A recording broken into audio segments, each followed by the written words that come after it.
आता 1 वाटी मूग मी धुवून घेतलेत.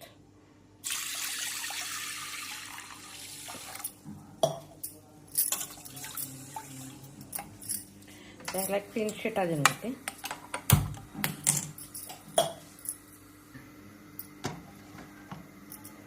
तीन शिट्या होऊ द्यात तोपर्यंत मी पालकची भाजी निवडून ठेवली.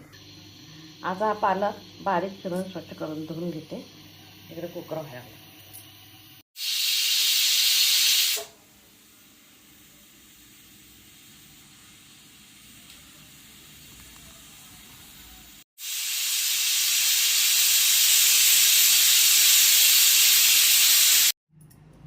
आता कढई गरम करायला ठेवते.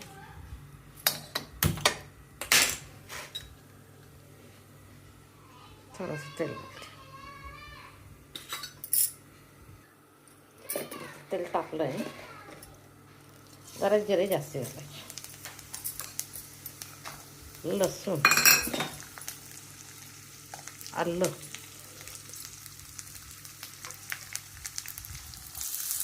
कांदा, थोडंसं ओलं खोबरं. टेस्ट त्याच्या ओलं खोबरं खाऊन घालायचं.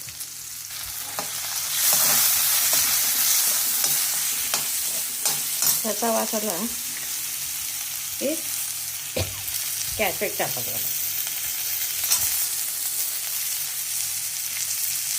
आणि 4-5 हिरव्या मिरच्या, म्हणजे मिरच्या आपल्या घरी किती लागतील त्या याच्यावर घालायचं.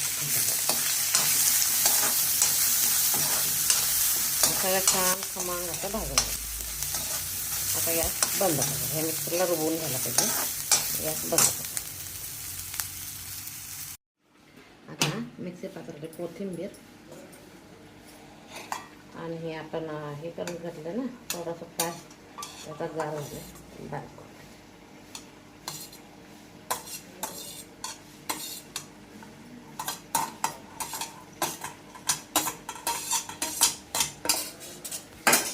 अगदी थोडंसं पाणी घालायचं आणि बारीक झालंय.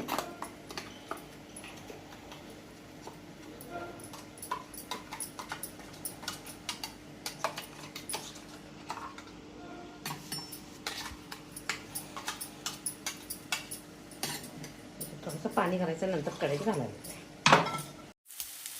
आता थोडीशी हळद.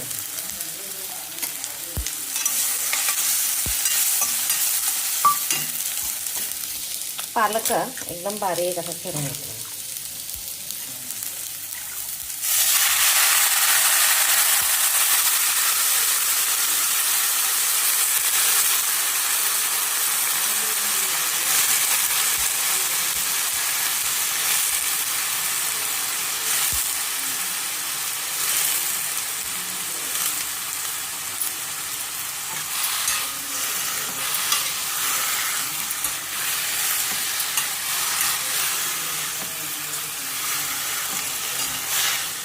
त्याला चांगलं शिजू द्यायचं.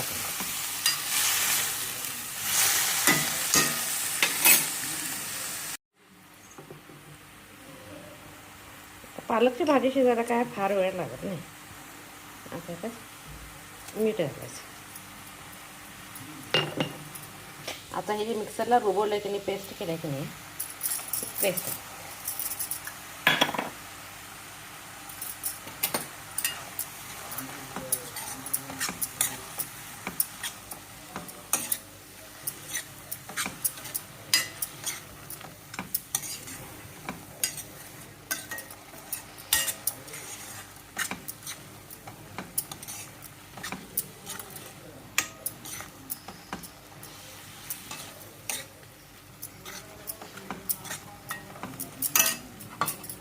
आता हे मिक्सरचं भांडं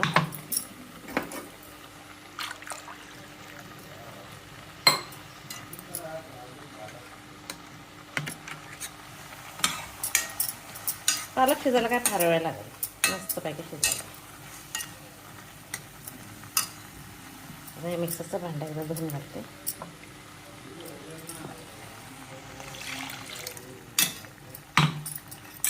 आता ह्याला एकदा छान उकळी आली की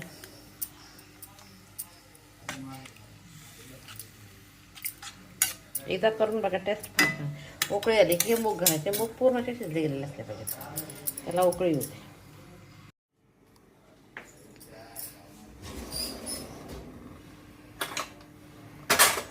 तेल तापायला ठेवलं आहे. मोहरी,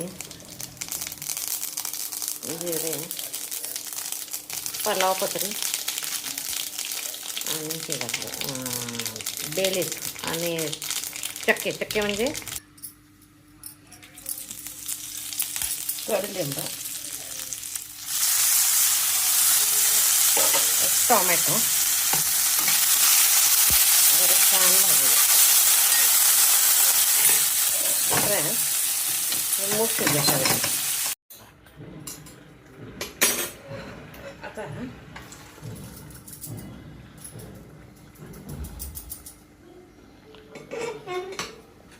हे मूग शिजलेलं घालायचे. छानपैकी अशी उकळी यायची. मस्त टेस्टी रेसिपी. भाकरी बरोबर, ज्वारीच्या भाकरी बरोबर सुपर कॉम्बिनेशन. आता छान उकळी आली.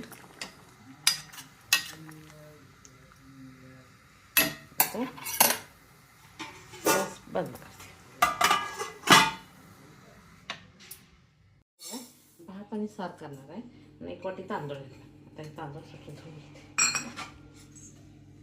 तो धुवून घेतला. 1 वाटी तांदळाला 2 वाटी.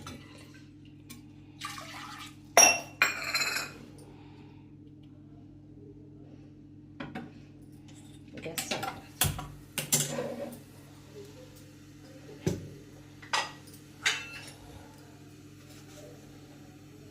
मोठं मीठ घालायला म्हणून मी जरा कमी घालते. मी दोन्ही पण मीठ वापरते. पिंक सॉल्ट पण वापरते, हे पण वापरते. आता कुकरला 3 शिट्या घालायच्या. 3 शिट्या झाल्या की भात आणि पालकची दाल पालक खाण्यासाठी तयार होते. तर कुकर लावला आहे. तर दूध गरम.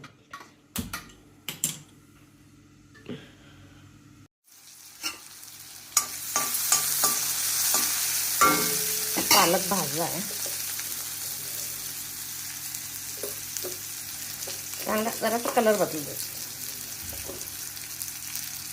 थोडंसं मीठ, थोडंसं तिखट टाकायचं. थोडं पाणी पहिला घालायचं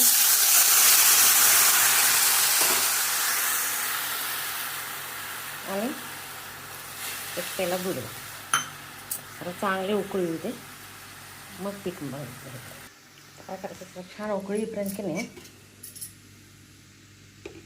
मी थोडंच करणार त्यामुळे पीठ पण थोडंसंच घ्यायला पाहिजे. मी पोंगलच कमी करायला लागले. बेसनचं पीठ, ज्वारीचं पीठ ह्याचं पण केलं चालतंय. परत कधी ज्वारीचं पिठाचं करून दाखवते. बेसनचं पीठ ह्याच्यात हे करून गाठी पडून घ्यायची. आता खाली गाठी पूर्ण पडून घेतल्या.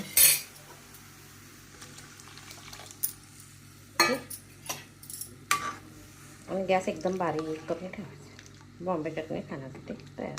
दूध घालून केलं तर त्याची टेस्टच वेगळी येते.